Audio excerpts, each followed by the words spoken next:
The penthouse fell silent, except for the sound of crystal clinking against mahogany. Serenity's hands trembled as she set down the decanter, pretending she hadn't understood the Korean words that had just sliced through her like broken glass. Fat, ugly, unworthy of even being in the same room. She'd heard worse before, spent her whole life hearing worse, but somehow, in this glittering space overlooking Lake Michigan, surrounded by men in $1,000 suits, the cruelty felt sharper. She turned to leave, head high despite the tears burning behind her eyes, when a voice cut through the room like a blade. Deep, commanding, deadly calm. "She's perfect." Serenity froze. The words were in English, deliberate, unmistakable English, and they came from Seung Ho Cha himself, the man whose reputation preceded him like a storm, the man who controlled half of Chicago's underground with nothing more than a look, the man whose dark eyes were now fixed on her with an intensity that made her forget how to breathe. "Perfect curves," he continued, his gaze never leaving her face. "Perfect smile. Perfect heart." He turned to his associates, and the temperature in the room dropped 20 degrees. "Any man who can't see that is blind, and I don't keep blind men in my organization." Serenity Martin had learned early in life that invisibility was a survival skill. At 26, she'd perfected the art of moving through spaces without disturbing the air, of serving without being seen, of existing without taking up too much room. It was a skill born of necessity, honed through years of being told, in ways both subtle and explicit, that her presence was conditional, her worth negotiable, her body something to be commented on by strangers who thought their opinions mattered. The Cha estate in Lincoln Park was the kind of place that made invisibility both easier and harder. Easier because the sprawling mansion with its floor-to-ceiling windows and imported marble seemed designed for a staff that blended into the background. Harder because every surface gleamed with a wealth that made her hyper-aware of her second-hand uniform, her worn shoes, her existence as someone who cleaned up after the kind of people who never had to clean up after themselves. She'd been working there for 6 months, ever since her previous job at a Southside diner had folded, leaving her scrambling to cover rent on her tiny Rogers Park apartment and the mountain of medical bills from her grandmother's final months. The pay at the Cha estate was 3 times what she'd made slinging coffee and eggs, enough to finally start chipping away at the debt that kept her awake at night. She didn't ask questions about where the money came from. In neighborhoods like the ones she'd grown up in, you learned early that some questions were better left unasked. Seung Ho Cha was a ghost in his own house. Serenity had seen him exactly 4 times in 6 months, always at a distance, always surrounded by men in dark suits who moved with the coiled readiness of guard dogs. He was younger than she'd expected for someone with his reputation, maybe in his early 30s, with the kind of face that belonged on magazine covers if those magazines featured men who looked like they could kill you without raising their heart rate. Sharp jawline, black hair styled with casual precision, eyes that seemed to calculate trajectories and consequences in the space of a blink. The staff whispered about him in Korean and broken English. Jopok, they said, Mafia, but a different kind than the Italians who ran the restaurants in Little Italy or the Russians who controlled the ports.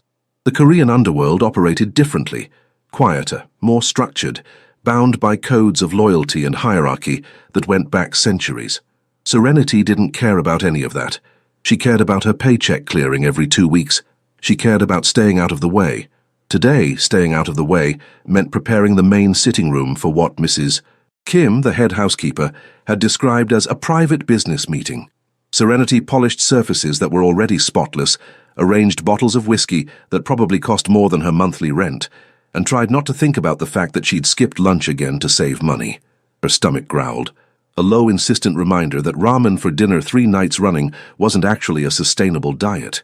She pressed a hand against her soft middle, against the curves that her mother had called blessings, and that the world had decided were fair game for commentary. Growing up, she'd been big-boned. In high school, thick. In her 20s, the euphemisms had fallen away, replaced by the kind of casual cruelty that people seemed to think was acceptable because it came wrapped in concern. Have you tried? You'd be so pretty if. Men don't really like. She'd learned to build walls around those words, to let them slide off without penetrating. Most days it worked. Most days she could look in the mirror and see what her grandmother had seen. A beautiful girl with her father's eyes and her mother's smile, with skin the color of September honey and natural hair she was finally learning to love after years of fighting it. Most days. The sound of voices in the hallway snapped her back to attention. Male voices, speaking rapid Korean. She recognized Mrs. Kim's efficient footsteps, the rustle of expensive fabric, the particular quality of silence that meant important people were entering a space. Serenity moved toward the door, aiming for her usual seamless exit, when Mrs. Kim appeared with 4 men behind her. 3 she didn't recognize, tall, well-dressed, with the same coiled alertness she'd noticed in all of Mr. Cha's associates. The 4th was Seung-ho Cha himself. Her breath caught.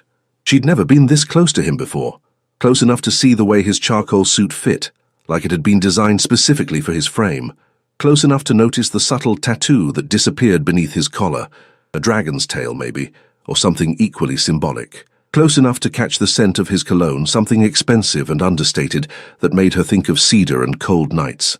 His eyes swept over her, a single assessing glance that lasted maybe 2 seconds, but somehow felt like it catalogued everything about her. Then he looked away, dismissing her as thoroughly as if she'd never existed. The familiar sting of invisibility settled over her shoulders like an old coat. "Serenity Sisai," Mrs. Kim said, using the Korean honorific she'd adopted for all the staff. "Please bring the refreshments and then leave us. No interruptions tonight." "Yes, ma'am."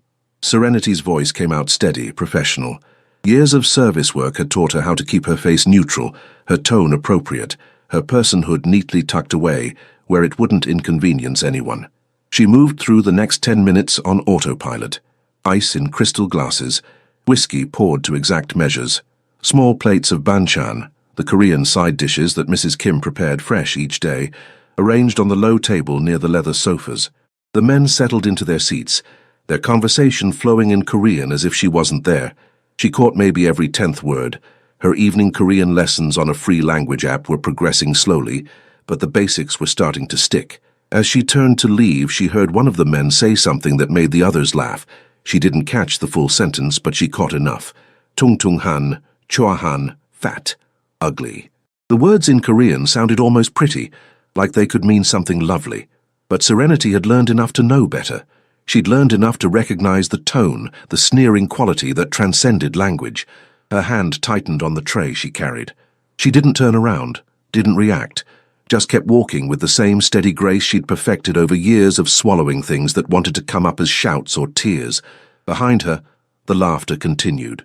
One of the men said something else, miwohada, and the others chuckled. She didn't need perfect Korean to know they were talking about her body, about the way her uniform fit over her hips, her thighs, her stomach, about the fact that she existed in a space where men like them had to look at her. The door was 3 feet away, 2 feet, almost there. Enough. The single word in Korean cracked like a whip. Serenity's feet stopped moving of their own accord. The laughter died instantly, replaced by a silence so complete she could hear her own heartbeat. Junho Min-sik, Taekyung. Seung-ho Cha's voice was soft, conversational, and somehow more terrifying than if he'd been shouting. "Did you just insult my employee?" "Youngnim, we were just—" one of them started. "Did you just insult my employee?" Each word dropped like a stone into still water. "We meant no disrespect to you. To me." Something shifted in the air. Serenity still hadn't turned around, but she could feel the change, could sense predator energy filling the room. "You think I care about disrespect to me? I'm asking if you insulted her." Silence. Heavy. Suffocating. Serenity's hands were shaking now. She pressed them flat against the tray, willing herself to disappear, to become truly invisible instead of just pretending. "Turn around," Seung-ho said. For a moment, she thought he was talking to his men. Then she realized he was talking to her. Slowly, mechanically, she turned. 4 pairs of eyes fixed on her, but she could only see one. Dark. Intense. Fixed on her face with an attention that felt like being touched. "Do you speak Korean?" he asked, switching to English. The question was a trap. She could feel it. But lying seemed worse than the truth. "A little. I'm learning." Something flickered across his face. Surprise, maybe, or satisfaction. "Then you understood what they said." It wasn't a question. She nodded, her throat too tight for words. He stood. The movement was fluid, controlled, and every man in the room tracked it like prey watching a predator rise. He walked toward her, not quickly but with absolute certainty, until he stood close enough that she had to tilt her head back to meet his eyes. What did they say? His voice was gentle now, coaxing. "It doesn't matter. It matters to me." What did they say? The tears she'd been fighting burned hotter. They said I was fat, ugly, that I was unpleasant to look at. He nodded slowly as if she'd confirmed something he needed to know. Then he turned back to his associates, who had gone very still in their seats. When he spoke again, it was in English, deliberate, unmistakable English that filled the room like smoke. She's perfect. Serenity stood frozen in the doorway between the kitchen and the main hall, Mrs. Kim's hand firm on her elbow. The older woman had appeared out of nowhere the moment Seung-ho Cha had dismissed his associates, all three of them leaving with faces pale and tight, bowing repeatedly as they backed toward the door like courtiers retreating from a temperamental king. "You stay," Mrs. Kim had whispered urgently in her accented English. "Mr. Cha wants to speak with you." That had been 5 minutes ago. 5 minutes of standing in the kitchen, while her heart tried to hammer its way out of her chest, while her mind spun through possibilities, ranging from getting fired to something worse.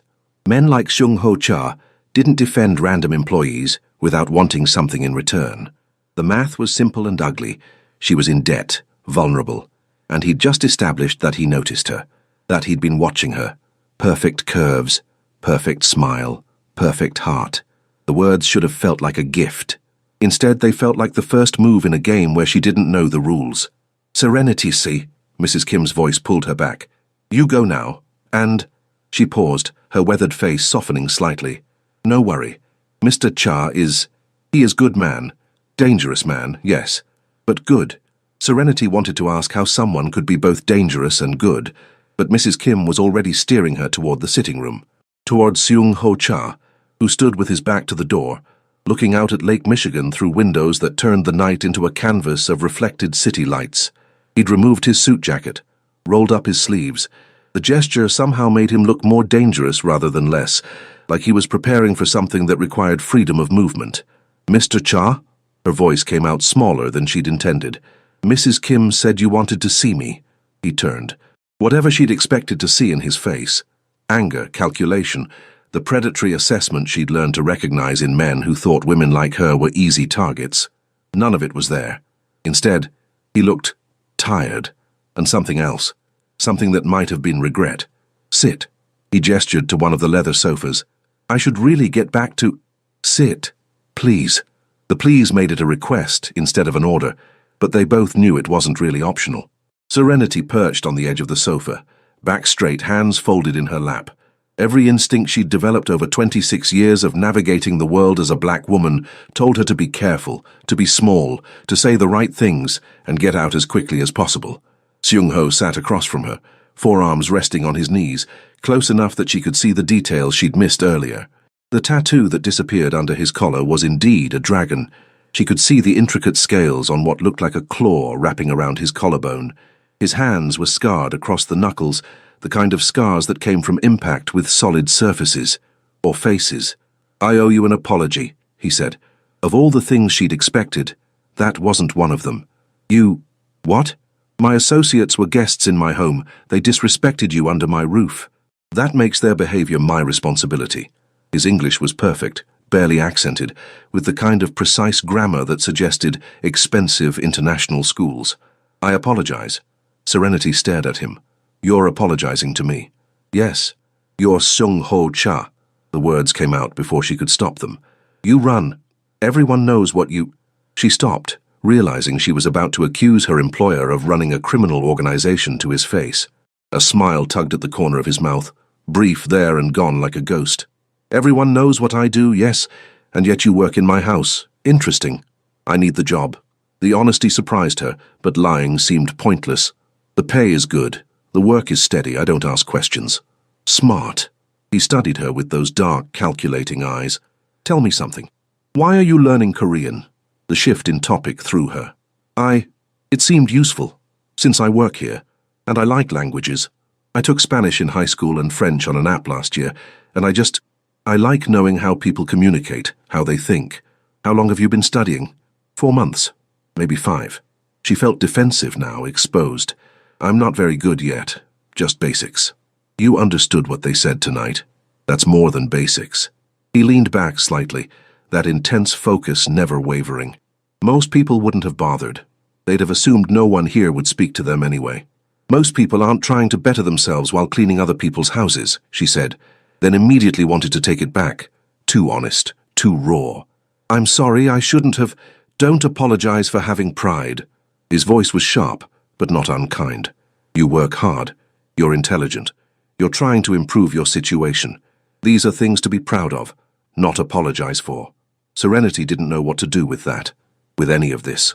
Men like Sung-ho Cha didn't notice women like her except to use them or mock them. They certainly didn't apologize to them, didn't call them perfect in front of their associates, didn't ask about their language studies like it mattered. Why did you defend me? The question escaped before she could consider whether it was safe to ask. He was quiet for a long moment. When he spoke, his voice had lost some of its careful control. My mother was a maid, in Seoul when I was young. Before, he stopped, then continued.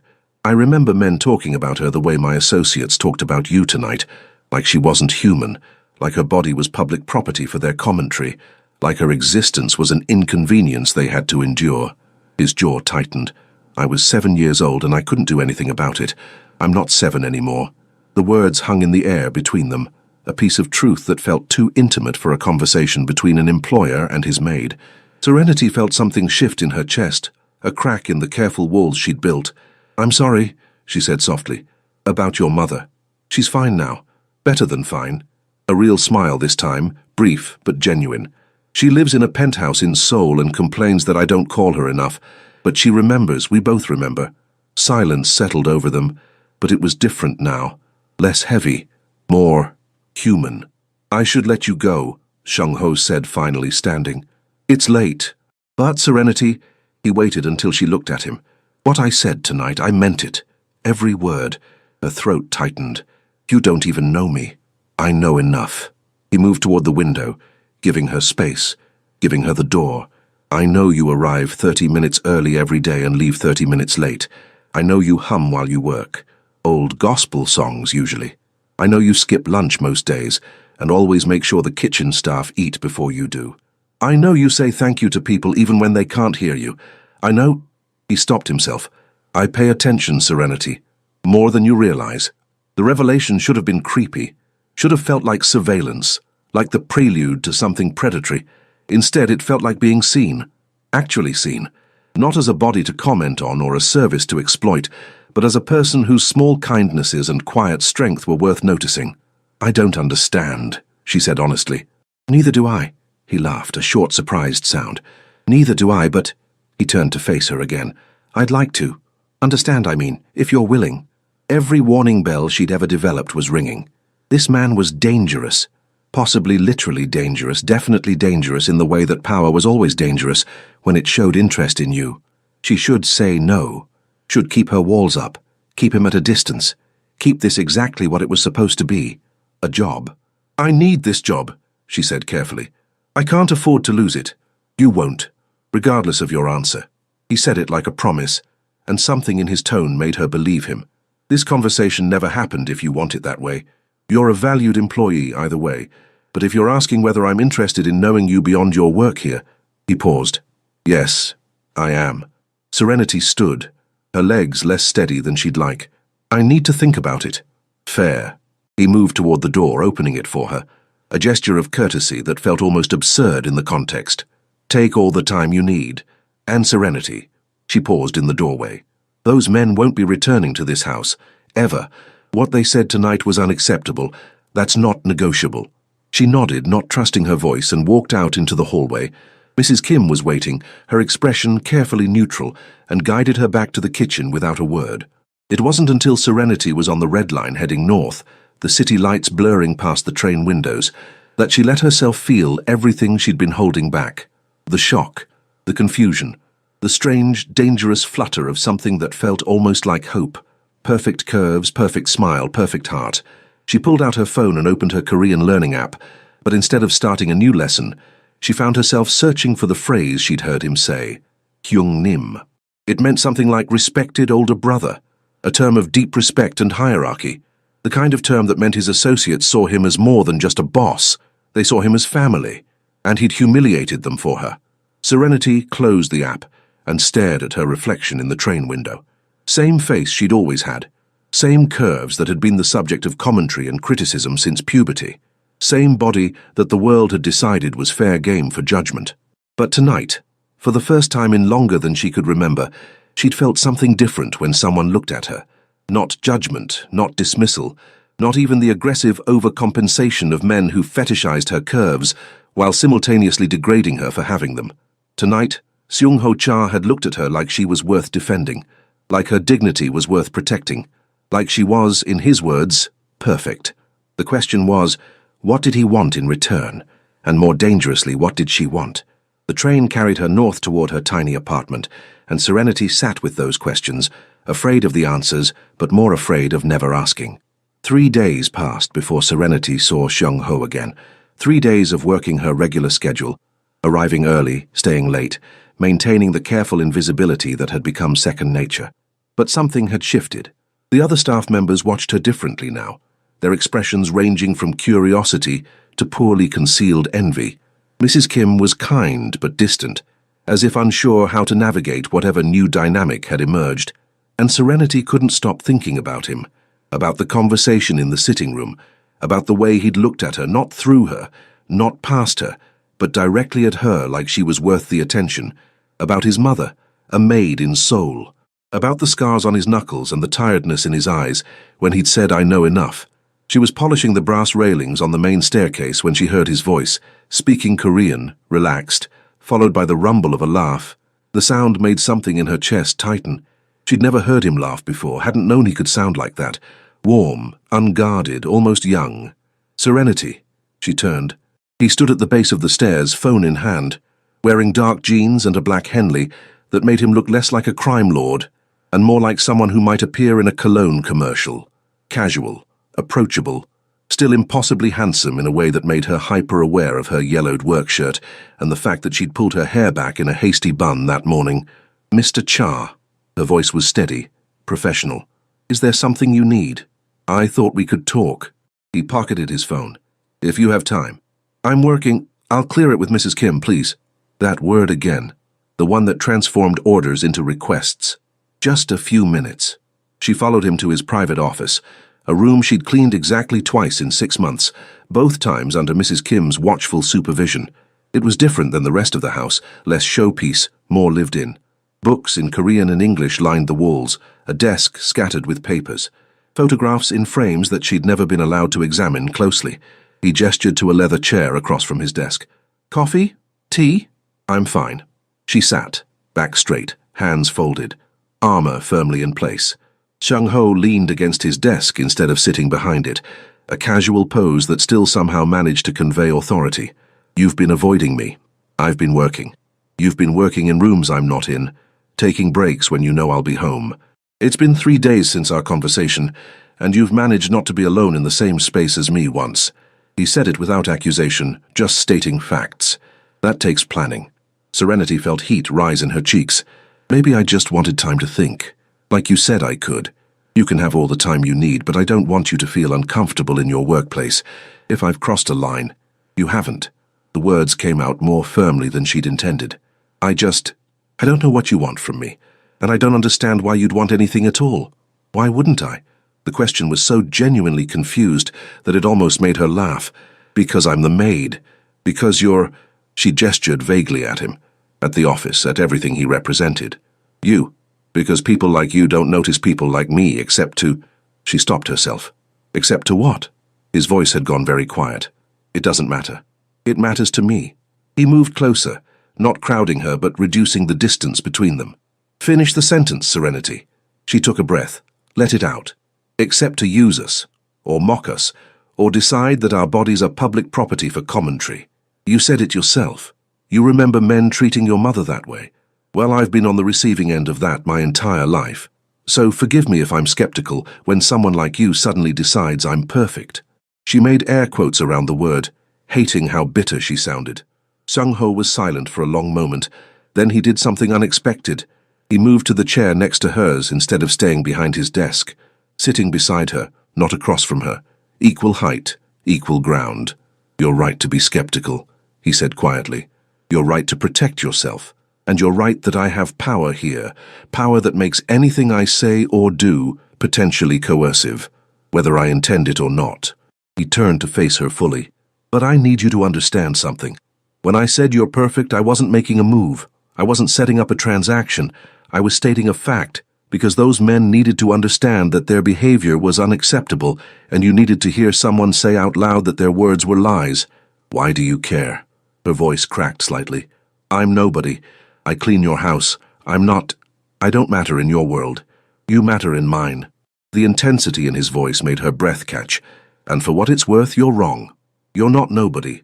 You're a woman who works 3 times as hard as most people I know, who studies Korean on her phone during her commute because she wants to better herself, who makes sure everyone else eats before she does, who hums gospel songs when she thinks no one's listening, who has the kind of strength that doesn't come from power or money or fear. It comes from choosing to be kind and dignified, even when the world gives you every reason not to be. Tears burned behind her eyes. She blinked them back furiously. You really have been paying attention. I told you I had. He reached up, then stopped, his hand hovering in the space between them. May I?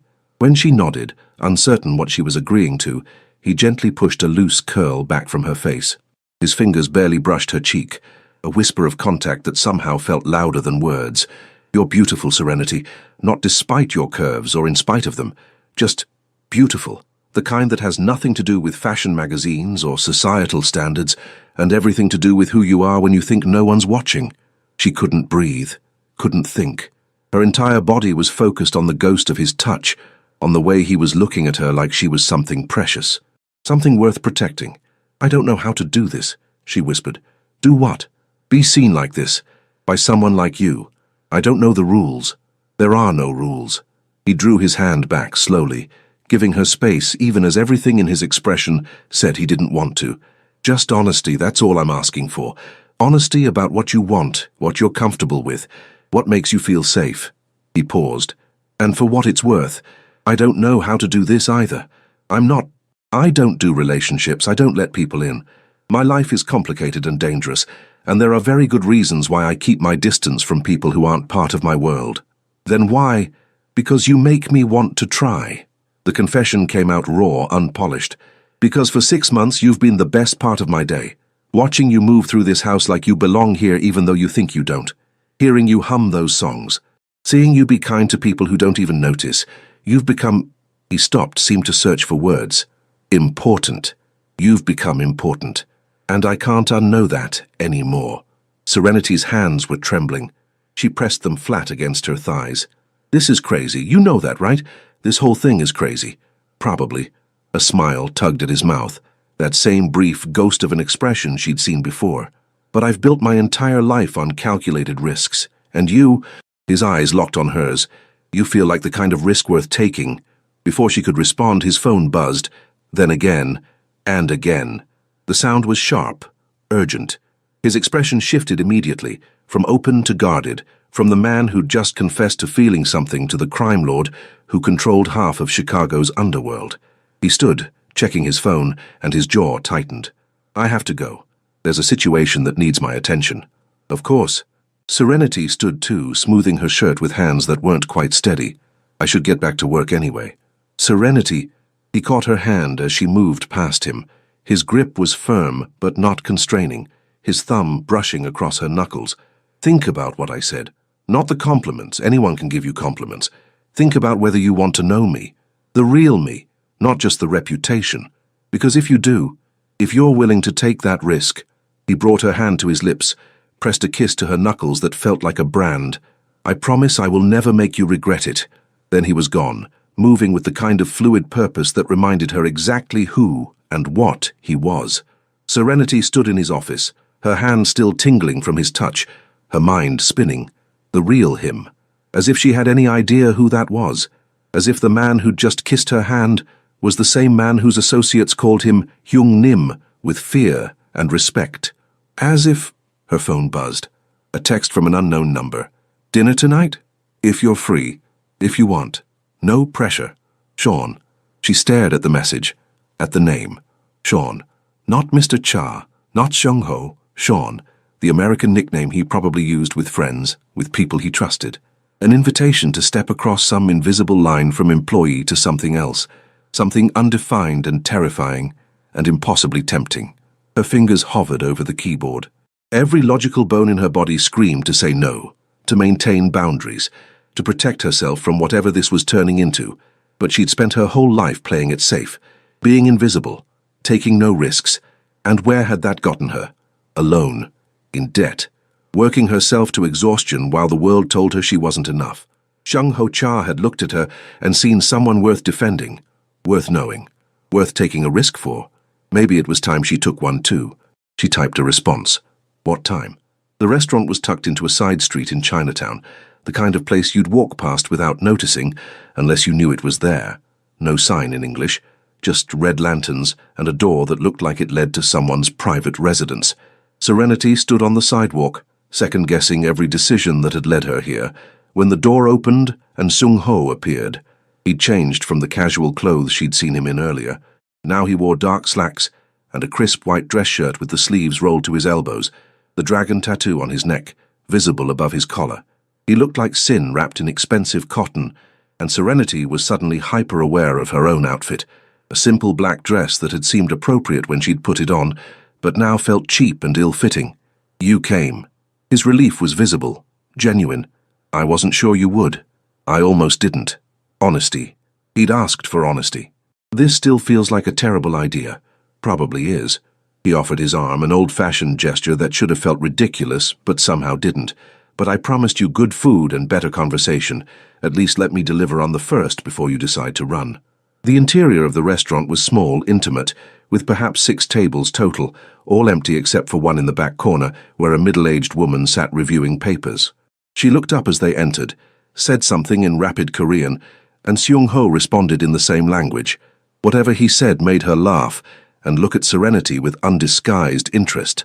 My aunt, Seung Ho explained, guiding Serenity to a private room separated from the main dining area by a silk screen. She owns this place, and she's already decided you're too good for me. Smart woman. The smartest I know. He held her chair, another anachronistic courtesy, before sitting across from her. She's also the only person in my life who still treats me like I'm 10 years old, and in need of constant correction. The table was already set with small dishes, banchan, the same kind of colorful side dishes she'd arranged in his home countless times. But here, in this intimate space with soft lighting and the scent of sizzling meat drifting from the kitchen, they felt different, special. I don't know what half of these are, Serenity admitted, looking at the array of vegetables and pickled items. Then I'll teach you. Seung Ho pointed to each dish, naming them in Korean and English. This is kimchi, fermented cabbage, and this is japchae, glass noodles with vegetables. This one is dubu jorim, braised tofu. My aunt makes the best version I've ever had, including my mother's, which I will never admit to her face. Serenity tried a piece of kimchi, and the explosion of sour, spicy, complex flavor made her eyes widen. Oh, that's intense. Amazing. She took another bite. I've had kimchi before from the grocery store, but this is completely different. The store-bought kind is to this what instant coffee is to the real thing. He watched her try each dish, and there was something almost possessive in his gaze. Not controlling, but deeply satisfied, like feeding her brought him genuine pleasure. You like it. I love it. She did. Every bite was a revelation, complex and layered in ways she hadn't expected. Is this what you grew up eating? Yes and no. He poured tea for both of them from a ceramic pot. My mother made traditional Korean food, but we were poor, really poor. The kind where you eat rice and kimchi for weeks because that's all there is. The kind where banchan like this, he gestured at the spread, was for special occasions. His expression darkened slightly. My father was absent, and then dead, in that order. I'm sorry. Don't be. He made his choices, and my mother made hers, to survive, to keep me fed and safe, to work jobs that broke her body, because it meant I could go to school. He took a sip of tea. The irony is that I ended up in exactly the kind of life she sacrificed to keep me out of. The jopok. Serenity said the word carefully, watching his reaction. His eyebrows rose. You know that term. I've been studying and listening. And I'm not blind. She met his eyes. You run a criminal organization. That's what this is, right? That's why men call you Young Nim. Why your associates were so afraid of you the other night. Why you have this kind of money and influence. Yes. No hesitation. No attempt to sugarcoat it. I run the Korean organization in Chicago and 3 surrounding states. We control gambling, some protection services, and various import-export businesses that operate in grey legal areas. We also have legitimate holdings, restaurants, real estate, investments, but the core of what I do is illegal and dangerous. She'd expected him to lie or deflect. The bold honesty was almost more unsettling. Why are you telling me this? Because you asked for honesty, and because if we're going to do this, he gestured between them, you need to know what you're getting into, who you're getting involved with. He leaned forward. I've killed people, Serenity. Not many and never without reason, but my hands aren't clean. I've made decisions that kept my people safe but destroyed others. I operate in a world where loyalty is everything and betrayal is punished without mercy. She should get up, walk out, run as fast and far as possible from this man who'd just casually admitted to murder. Instead, she found herself asking, why? Why do I do it? Why did you end up here? You said your mother sacrificed to keep you out of this life. So why? He was quiet for a long moment. When he spoke, his voice carried the weight of old pain. Because when I was 14, my mother was assaulted by the son of the man who owned the building where we lived. A rich, powerful man who thought her poverty meant she was his to use however he wanted. His jaw tightened. She survived. But the man who hurt her, he walked free. His father paid off the police, threatened the witnesses, made sure nothing touched his precious son. Sean. The name came out naturally and he noticed, his eyes flickering with something that might have been gratitude. I joined the Jopok because they were the only ones who offered me what I needed. Power, protection, the means to make sure what happened to my mother never happened to anyone I cared about again. He held her gaze. I'm not asking you to approve. I'm not even asking you to understand. I'm just telling you the truth, because you deserve that much before you decide whether you want to be here. Serenity's mind was spinning. Everything he'd said should have terrified her, should have sent her running. But instead, all she could think about was a 14-year-old boy watching his mother suffer and deciding that power was the only way to protect the people he loved. What happened? She asked quietly. To the man who hurt your mother. Seung-ho's expression went very cold. He learned that power is temporary, and that some debts get paid eventually with interest. He didn't elaborate, he didn't need to. The door opened, and his aunt appeared with steaming plates. Galbi, marinated short ribs, that smelled like heaven. She set them down, said something teasing in Korean that made Seung-ho respond with exasperated affection and disappeared again. She says I'm trying too hard, he translated, and that if you're smart, you'll eat quickly and leave before I bore you with my tragic backstory. Despite everything, Serenity laughed. Is that what we're calling this? Your tragic backstory? Everyone's got one. What's yours? He began cutting the meat with practiced efficiency. And don't say you don't have one. You work 3 times as hard as anyone I know. You're in debt. You're alone. There's a story there. She took a breath. Honesty, he'd said. My parents died when I was 8. Car accident. I went to live with my grandmother in Englewood. She raised me on her pension and love, which turned out to be enough until it wasn't. The old ache settled in her chest. She got sick 2 years ago. Cancer. We didn't have insurance. The bills. She stopped, swallowed. She died 16 months ago. Left me with $80,000 in medical debt and a lot of good memories that don't pay rent. I'm sorry. And he sounded like he meant it. That's why you work so hard. The debt. The debt. And because she taught me that dignity doesn't come from money or status, it comes from how you carry yourself, from doing what's right even when it costs you. Serenity met his eyes. She'd probably tell me to run from you as fast as possible. She'd be right. But she'd also tell me to look at people's actions, not their words. And you... She paused, trying to find the right words.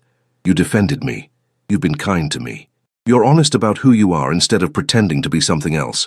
Those actions matter too. So you're staying. His voice was carefully neutral, but his eyes betrayed him.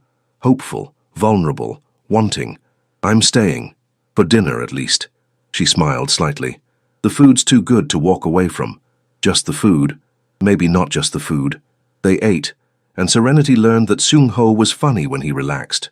Dry, self-deprecating humor that caught her off guard. He told her about growing up in Seoul, about his mother's determination to give him a normal childhood despite everything, about the first time he'd tried American fast food and decided that Chicago-style pizza was the greatest culinary achievement of Western civilization. "You're wrong," Serenity said, laughing. "Deep dish is not pizza.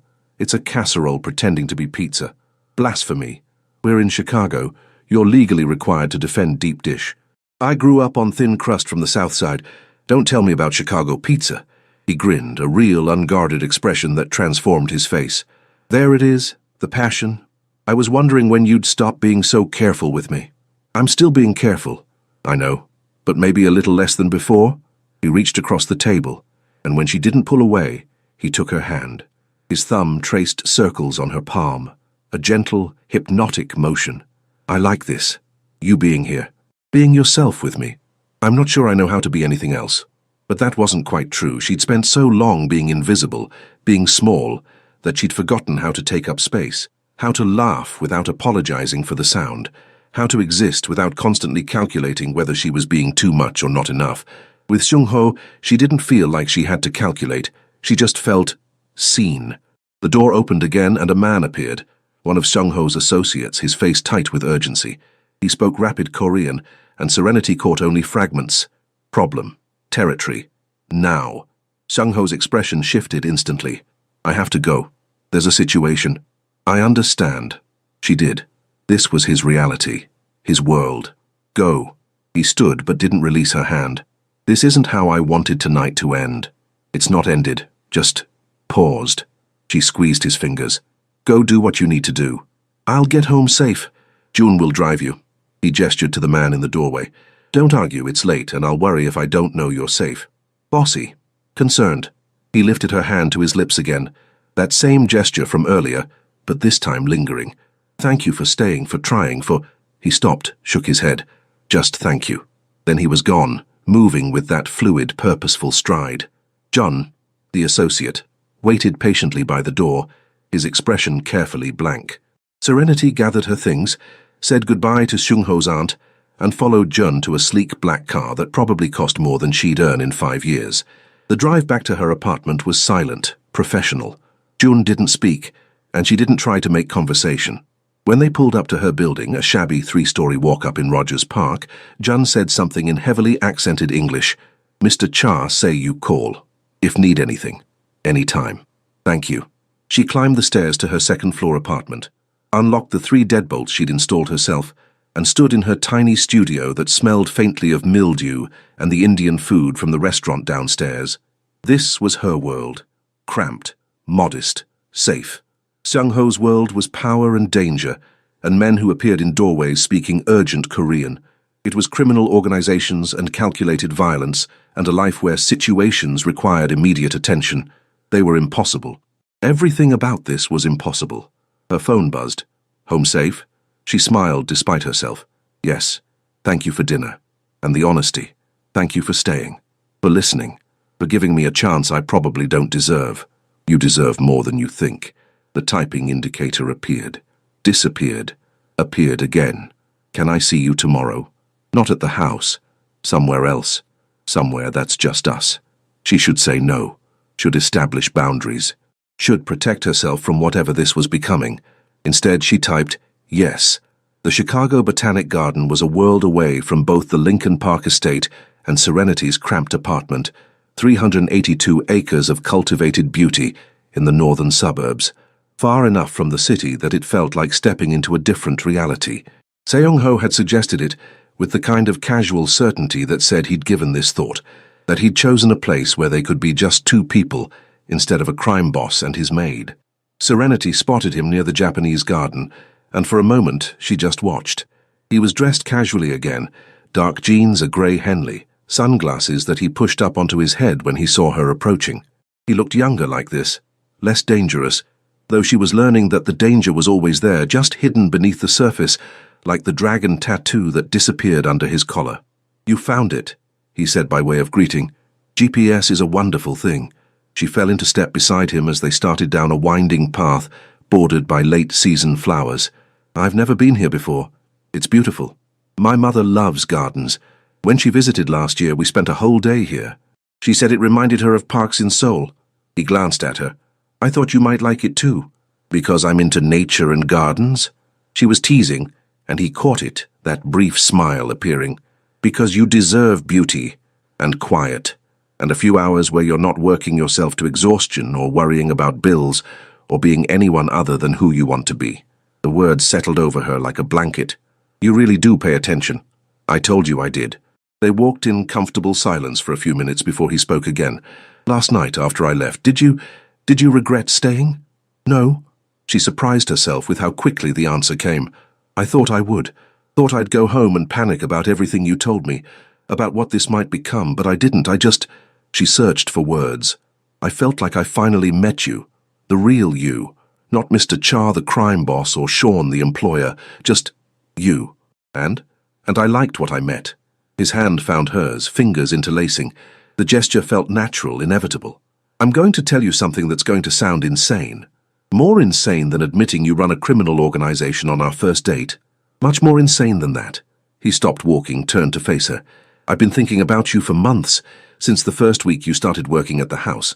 I'd see you in the morning, humming while you worked, treating everyone with kindness even when they didn't notice, and I'd think... He stopped, shook his head. I'd think that you were the most beautiful thing in that entire mansion. Not the art, not the view.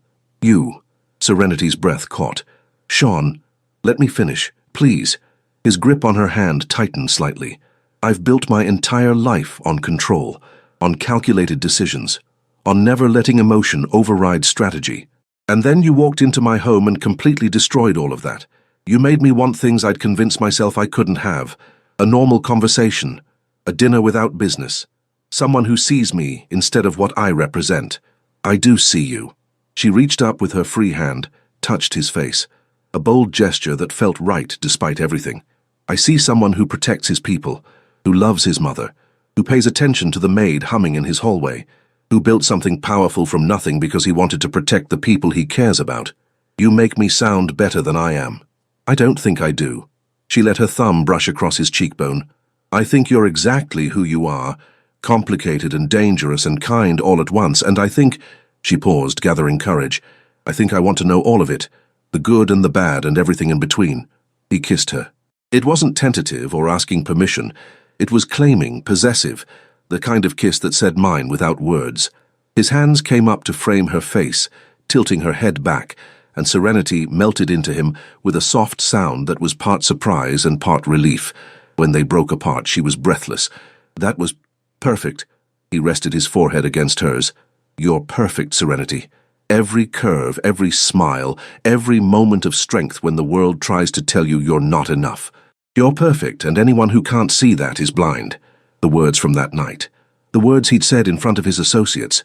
But here, now, in this quiet garden with no one to perform for, they felt different, more real, more true. I'm scared, she admitted, of this, of what it could become, of losing myself in your world. Don't. He pulled back slightly so he could see her face. Don't lose yourself. I don't want that. I want you exactly as you are, strong and stubborn and too good for someone like me, but here anyway. He kissed her forehead, gentle this time. And I'm scared too, if that helps. Terrified, actually, because you matter. You've become so important that I can't imagine my days without knowing you're in them. They walked for hours after that, talking about everything and nothing. He told her about his organization, not the violent parts, but the structure, the loyalty, the way the Jopok operated like a family with its own codes and rituals. She told him about her grandmother, about growing up in Englewood, about the dreams she'd had to set aside when the medical bills came. What did you want to be? He asked. Before everything. A teacher. Elementary school. I loved kids. Still do. She smiled sadly. But college was expensive. And then Grandma got sick and... She shrugged. Life happens. You could still do it. When she looked at him skeptically, he continued. I'm serious. You're what, 26? That's not too old to go back to school. With $80,000 in debt and a maid's salary, I'll be paying that debt until I'm 50. What if you weren't? She stopped walking. What are you saying? I'm saying... He seemed to choose his words carefully. I have resources. Money isn't an object. If you wanted to go back to school, I could... No. The word came out sharper than she'd intended. I can't take your money, Sean. That's not... We're not... That would make me something I don't want to be. His expression shifted. Hurt, then understanding. You think I'm trying to buy you? I think you're used to fixing problems with money and power, but I'm not a problem to fix, I'm a person. And if I'm going to be in your life, I need it to be because you want me, not because you're trying to rescue me. I do want you. The intensity in his voice made her shiver. More than I've wanted anything in a long time. But that doesn't mean I can't help. If you want to help, then be honest with me. Spend time with me. Let me know you without the power and money making everything complicated. She took his hand again. I don't need rescuing. I just need someone who sees me as an equal, even when everything about our situation says we're not. He was quiet for a long moment. Then, you're right. I'm sorry. I'm not good at this, at relationships that aren't transactional. Then we'll figure it out together. She squeezed his hand. But I need you to understand something. I can't be the woman you take care of. I need to stand on my own feet. That's not negotiable. I understand. And from his expression, she believed he did.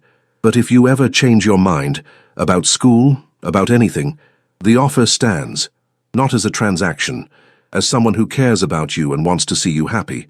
They found a bench overlooking one of the lakes, and Serenity leaned against his shoulder, a simple intimacy that felt monumental. This was what she'd been missing her whole life, someone who wanted to know her, who listened when she spoke, who respected her boundaries even when it clearly went against every protective instinct he had. Tell me something no one else knows, she said softly. Something real. He was quiet for so long. She thought he wouldn't answer. Then, I hate what I've become sometimes. The violence, the constant calculation, the way people fear me instead of knowing me. His arm came around her shoulders. My mother is proud of what I've accomplished. The money, the power, the fact that we're safe now. But sometimes I look at her and wonder if she'd be prouder if I'd stayed nobody, if I'd stayed clean. Would you change it? If you could go back? No. No hesitation. Because this path led me here. To you. And I can't regret anything that brought me to this bench in this garden with you in my arms. Serenity turned to look at him, and whatever he saw in her face made his expression soften. You're going to break my heart, aren't you? She whispered. No. He kissed her temple. I'm going to protect it. Because it's mine now. Whether you meant to give it to me or not. The words should have been possessive, controlling. Instead, they felt like a promise, like safety. Her phone buzzed. Mrs. Kim asking about her schedule for tomorrow. The reminder that this wasn't just a beautiful afternoon in a garden, that they had real lives, real complications, real obstacles to navigate. I should get back, she said reluctantly. I have the evening shift. Call in sick. When she looked at him incredulously, he smiled. Or don't. But I'm driving you home. And tomorrow, he pulled out his phone. Tomorrow, I'm telling Mrs. Kim you have the day off. Paid. Sean, you said I could help by spending time with you. So let me. One day where we're just two people, no work, no obligations, just us.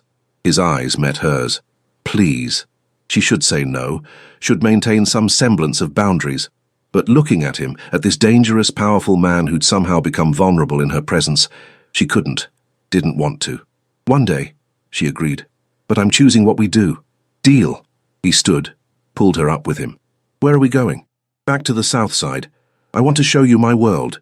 See how you handle my neighborhood. He laughed, that rare, genuine sound that made her heart flip. I grew up in poverty and soul. I think I can handle the south side. We'll see about that. They drove back to the city in his car, a sleek Mercedes that looked absurdly out of place when he parked it on her street. Serenity half expected someone to break into it, but the neighborhood kids who usually hung around on the corner took one look at Seung-ho and scattered. Something about the way he carried himself, even in casual clothes, broadcast danger. They're afraid of you, she observed. Good. Means they won't bother you. He took her hand as they climbed the stairs to her apartment. Show me where you live. The apartment was exactly as she'd left it, cramped, cluttered with books from the library. Her Korean study materials spread across the tiny kitchen table. She felt a flush of embarrassment at the contrast to his mansion, but he moved through the space with genuine interest. This is yours, he said, picking up one of her notebooks filled with Korean vocabulary. Your handwriting. Your life. He set it down gently. Thank you for letting me see it. It's not much. It's honest. He turned to face her, and the intensity in his eyes stole her breath. Everything about you is honest, real. That's worth more than any mansion. He kissed her again, slower this time, deeper. His hands spanned her waist, pulled her closer. and Serenity felt herself surrendering to the moment, to him, to the impossible thing growing between them. When they broke apart, both breathing hard, he rested his forehead against hers. I should go. Probably. But I don't want to. I know. She did know. Could feel it in the way he held her, the way his body was taut with restraint. But we're taking this slow, remember?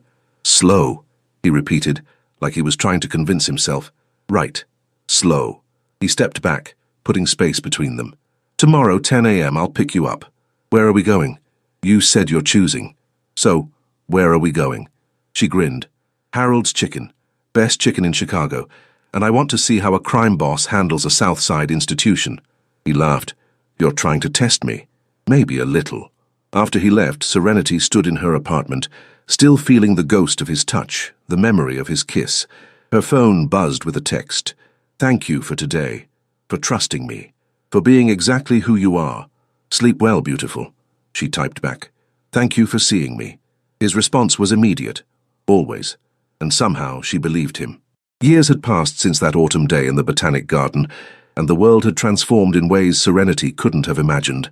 She stood at the window of the Lincoln Park house, their home now, not just his, and watched the sun set over Lake Michigan. Behind her, she could hear Seung-ho's voice speaking gentle Korean, followed by a child's laughter. They'd gotten married 2 years ago, in a ceremony that blended both their cultures, gospel music and traditional Korean drums. Her old neighborhood friends and his Jopok associates, all coexisting with surprisingly little tension. His mother had cried through the entire ceremony, then spent the reception telling anyone who would listen that she'd known Serenity was special from the moment her son had mentioned the maid who hums. Serenity had gone back to school, earned her teaching degree, and now taught 3rd grade at a Southside elementary school where half her students looked like her and needed someone who understood where they came from. Seung-ho had insisted on paying off her debt, not as a transaction, but as a wedding gift, removing the burden that had weighed on her for so long. He'd also changed. Not completely. He still ran his organization, still made the hard decisions that came with that territory. But he'd shifted things, focused on the legitimate businesses, created more distance between himself and the violence. He did it for her, he said, for the life they were building, for the family they wanted. Mama! Their daughter ran into the room, all wild curls and infectious energy. 3 years old, with her mother's eyes and her father's determination. Appa says dinner ready. Serenity scooped her up, breathing in that perfect toddler scent. Does he? Well, we'd better not keep Appa waiting then. The dining room table was set for 4, the 3 of them plus Seung-ho's mother, who'd moved to Chicago last year and now lived in a nearby apartment where she could spoil her granddaughter relentlessly. Mrs. Kim had retired, but she still visited weekly, always bringing homemade kimchi and unsolicited advice. Seung-ho met Serenity's eyes across the table, and the look that passed between them held everything. The impossibility of where they'd started, the miracle of where they'd ended up, the bone-deep certainty that they'd found something worth fighting for. After dinner, after his mother had left and their daughter was tucked in bed, they stood on the balcony overlooking the city. The same city where a maid and a crime boss had somehow found each other against all logic and reason. Do you ever regret it? Serenity asked softly. Choosing this. Choosing me. Seung-ho pulled her against his chest, his arms coming around her waist. Every single day. She elbowed him, and he laughed, pressing a kiss to her temple. I regret, he continued, that I didn't see you sooner, that you spent even 1 day in my house thinking you were invisible, that I wasted 6 months being too cautious to tell you what I felt. His grip tightened. But choosing you, loving you, building this life with you, those are the only things I've ever done that feel completely, absolutely right. She turned in his arms, looking up at the man who'd defended her, protected her, loved her exactly as she was. You know what I think about sometimes? What? That night, when your friends mocked me, when you said, she's perfect. He finished the sentence, his hand coming up to cup her face. And I meant it, every word, then and now and always. I love you, she whispered. I love you more. He kissed her, slow and deep and full of promise. My perfect, beautiful, impossibly stubborn wife. She laughed against his lips. Your wife, who has to work tomorrow and needs sleep. Then let's go to bed.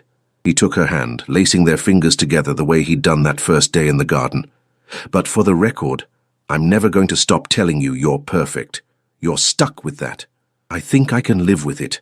They walked inside together, closing the door on the glittering city below, and Serenity thought about the journey that had brought them here.